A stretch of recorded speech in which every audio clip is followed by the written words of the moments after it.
Biasanya hampa beli biskut Julius Peanut Butter Sandwich akan dapat packaging macam ni. Okey, dalam ni kan ada satu cardboard, betul tak? Untuk eksperimen hari ni, kita nak tengok boleh tak plastik yang lembut ni protect cardboard ni.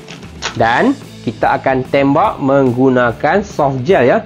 Yang ni bukan crystal ball ke, bukan kaca ya. Yang ni kalau kita picit dia pecah. Kita picit kuat-kuat memang dia akan pecah. Tu dah pecah dah sebiji. Okey, ditembak menggunakan F4 Superior. Okey, jom kita mulakan sekarang. Okey, kita masukkan gel dalam magazine sampai penuh. Sampai betul-betul full ya. Tengok baik-baik, yang ni bukan kacau ya. Bunyi pun tak, lembut je macam jeli agak-agak tu. Okey, bila dah penuh, kita tutup. Kita akan masuk dalam F4 Superior kita ni. Okey, nampak ni? Masukkan ya. Alright, kita letak dia macam ni.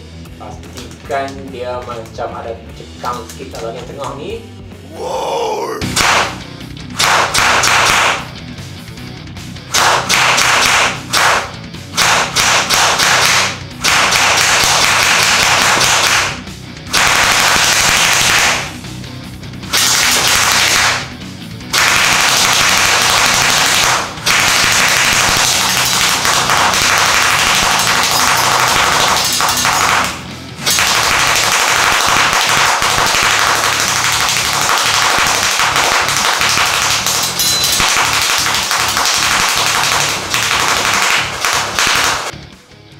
Kita tengok sikit.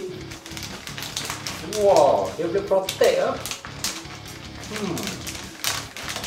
Yang ni menyebabkan aku tak puas hati ni. Jadi nipis tu. Dalam tu. Dia try lagi.